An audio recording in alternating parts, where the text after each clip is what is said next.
देख रहे हैं निशानेबाज और मैं हूं आपके साथ किया। आज supreme court, Chhattisgarh high court और मध्य प्रदेश हाई कोर्ट तीनों के बड़े और अहम फैसले सामने आए। नागरिकता जांच से लेकर वोटर लिस्ट सुरक्षा, वैवाहिक विवादों में मानसिक क्रूरता, लोक अदालत की तैयारियों और प्रमोशन में आरक्षण तक आज के कोर्ट रूम से कई महत्वपूर्ण टिप्पणी आई है जो सीधे जनता और प्रशासन दोनों को प्रभावित करती है। आइए एक एक करके जानते हैं आज के सबसे बड़े न्यायिक अपडेट्स।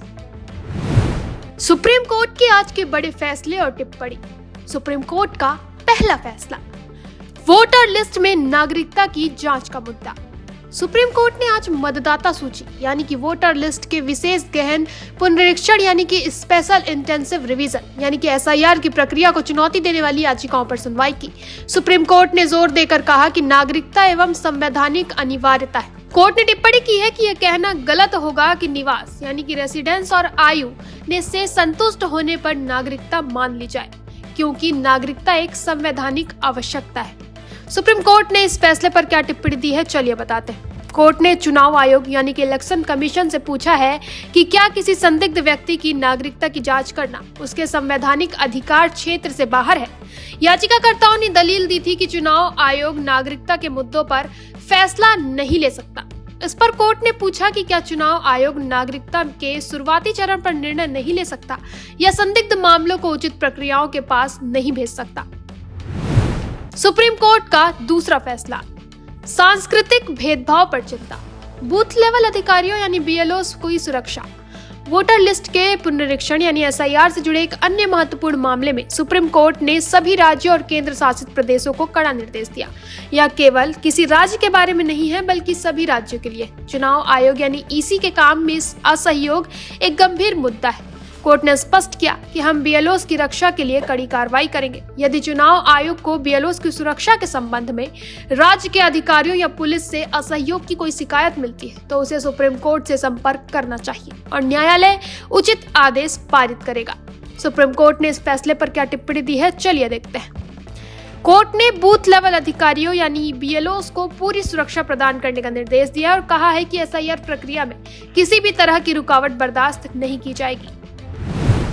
चलिए अब रुक करते हैं छत्तीसगढ़ हाई कोर्ट के आज के कुछ बड़े फैसले और टिप्पणियों पर। छत्तीसगढ़ हाई कोर्ट का पहला फैसला, बीमारी छिपाना मानसिक क्रूरता, तलाक का फैसला बरकरार।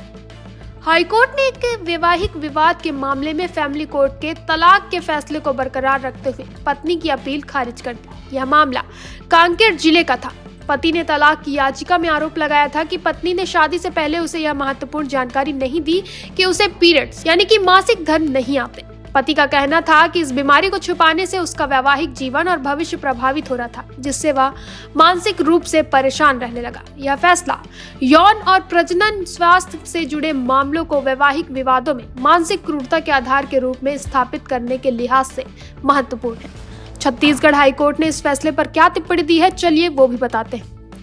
जस्टिस रंजना दुबे और जस्टिस अमितेश कुमार प्रसाद की डिवीजन बेंच ने फैमिली कोर्ट के आदेश को सही ठहराया। कोर्ट ने माना कि पत्नी द्वारा शादी से पहले अपनी बीमारी की जानकारी छिपाना और शादी के बाद वैवाहिक दायित्व न निभाना तथा परिवार के प्रति अपमानजनक व्यवहार करना मानसिक क्रूरता की श्रेणी में आता है। छत्तीसगढ़ हाई कोर्ट का दूसरा फैसला, राष्ट्रीय लोक अदालत की तैयारियों की समीक्षा। छत्तीसगढ़ हाई कोर्ट के मुख्य न्यायाधीश श्री रमेश सिन्हा ने 31 दिसंबर 2025 को होने वाली राष्ट्रीय लोक अदालत की तैयारियों की वर्चुअल माध्यम से समीक्षा बैठक की। छत्तीसगढ़ हाई कोर्ट ने इस फैसले पर क्या टिप्पणी दी, चलिए देखते हैं। मुख्य न्यायाधीश ने कोरबा और जांजगीर चांपा जिलों में नए सिविल कोर्ट भवनों के निर्माण के लिए वर्चुअल माध्यम से शिलान्यास समारोह भी आयोजित किया, जो न्यायिक बुनियादी ढांचे को मजबूत करने की दिशा में एक कदम है। चलिए अब चलते हैं मध्य प्रदेश हाई कोर्ट के आज के कुछ बड़े फैसले और टिप्पणियों पर। मध्य प्रदेश हाई कोर्ट का पहला फैसला, पदोन्नति में आरक्षण, अंतिम निर्णय तक यथास्थिति बनाए रखने का निर्देश। राज्य में पदोन्नति यानी कि प्रमोशन में आरक्षण की नीति और नियमों से संबंधित एक महत्वपूर्ण याचिका। यह मामला लंबे समय से कोर्ट में लंबित है। हाई कोर्ट ने राज्य सरकार को निर्देश दिया कि वह पदोन्नति में आरक्षण से संबंधित आगे की कार्रवाई तब तक स्थगित रखे जब तक कि इस मामले पर कोर्ट का विस्तृत और अंतिम फैसला नहीं आ जाता।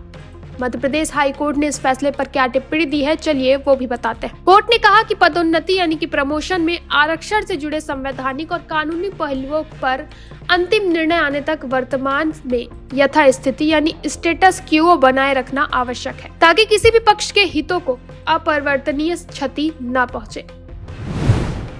मध्य प्रदेश हाई कोर्ट का दूसरा फैसला, शिक्षकों के नियमितीकरण यानी कि रेगुलराइजेशन को लेकर अहम टिप्पणी। लंबे समय से संविदा पर कार्यरत शिक्षकों द्वारा नियमितीकरण की मांग वाली याचिका।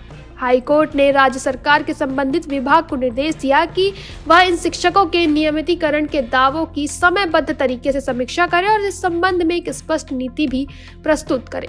मध्य प्रदेश हाई कोर्ट ने इस फैसले पर क्या टिप्पणी दी है, चलिए देखते हैं। कोर्ट ने कहा कि जो शिक्षक लंबे समय से निस्वार्थ भाव से अपनी सेवाएं दे रहे हैं, उनके नियमितीकरण के मामले पर राज्य सरकार को सहानुभूतिपूर्वक विचार करना चाहिए। शिक्षा के क्षेत्र में काम करने वाले कर्मचारियों के हितों की अनदेखी नहीं की जानी चाहिए। तो ये थे आज supreme court, Chhattisgarh high court और मध्य प्रदेश हाई कोर्ट के प्रमुख फैसले और टिप्पणियां, जो आने वाले दिनों में नीतियों, प्रशासन, समाज और आम नागरिकों पर बड़ा असर डाल सकते हैं। फिलहाल के लिए इतना ही। आगे के अपडेट्स के लिए बने रहें निशानेबाज पर।